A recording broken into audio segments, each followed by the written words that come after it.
Evidence of blended learning in Bloomington dates back to the days of checking out the computer lab. As members of the Flexible Learning Cohort, let's explore where we've been and where we're going. Back in 2011, science teachers Aaron Sams and John Bergman pioneered the first flipped classroom. Since that point, the flipped classroom has taken over many classrooms across the United States.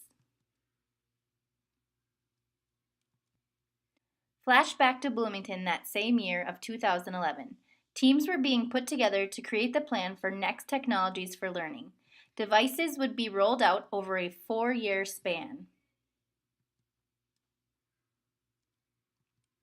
Teachers would get training and professional development to help them create and curate digital content, begin thinking about how teaching practices may change in an anytime, anywhere learning environment, and learn how to access the right data at the right time for each student.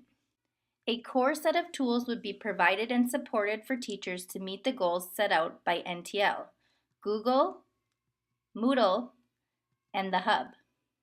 The RAT framework would be utilized as a self-reflective tool to help guide teachers in their implementation of technology.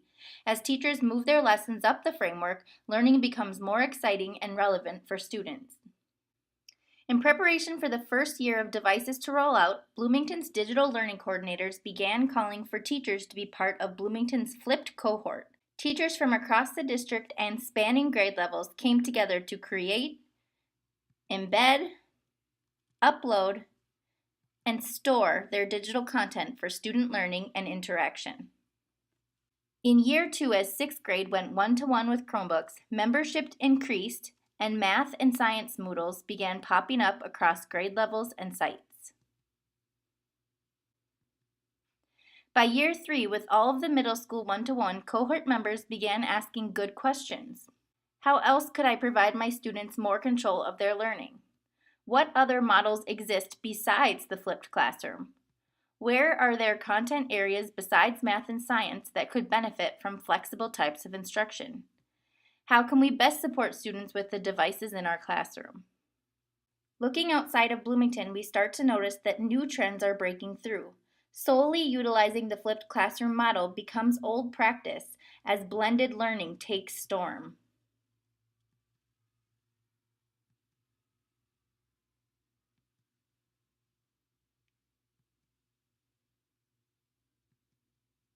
So what is blended learning? By definition, blended learning is any formal education program that involves combining internet and digital media with traditional classroom methods that require the physical presence of both a teacher and students, with some element of student control over time, place, path, or pace. Blended learning shows itself most regularly in models such as station rotation, flipped classroom, flex model, lab rotation, individual rotation, and enriched virtual. All of these models are branded blended due to some control of student learning, and each model existing at least partly in a brick-and-mortar setting. As blended learning becomes a global phenomenon, let's head back to Bloomington. In an attempt to answer the questions that arose in the flipped cohort and keep up with the world around us, in 2015-16 the Flexible Learning Cohort formed. Members of the cohort focused on 3 of the blended learning models, including station rotation, flipped classroom, and the flex model of learning. In addition, Bloomington added a 4th possible model which would allow teachers the resources and time to create a fully online course. Regardless of the model they chose, teams in the flex cohort focused on the ultimate goal of providing some student control over the variables of time, place, path, and pace. Here is a glimpse into what members of the Flexible Learning Cohort have been up to. Teachers from 7 of the 10 elementaries across Bloomington joined together to collaborate and create a standards-aligned, mastery-based math program. As students self-pace through the units, they have complete control over the time, place, and pace in which they learn. A portion of the Jefferson Algebra 2 class does not require students to be in the physical classroom if they demonstrated proficiency along their self-paced, standards-based math curriculum, which has been created by their teachers. Students have been given control of the time, place, and pace of their learning. Mrs. Waite, third grade teacher at Westwood, has successfully utilized the station rotation model to eliminate whole group lessons and differentiate instruction for her students. Students utilize online Moodle content to take control of the pace of their learning. A fifth grade team of teachers at Normandale Hills has utilized the flex model to break down the barrier of time.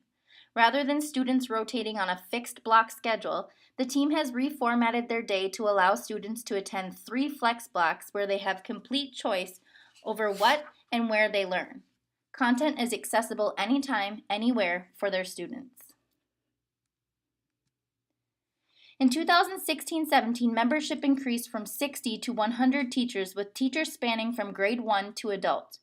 Evidence of blended learning models existed in many buildings across the district. Based on member feedback, new changes were made to the cohort. With the exception of new members, Flex cohort teachers were not required to come to ESC for face-to-face professional development. Rather, teams were given more time to spend on their goals through various release day options.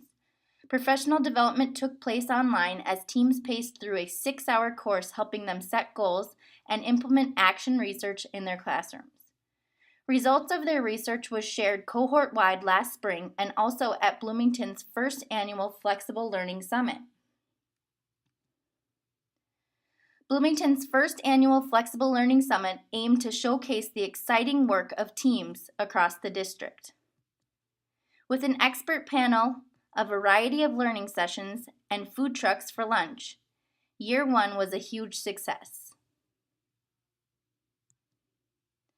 This year we have nearly 160 members in the Flexible Learning cohort, spanning early learning to adult.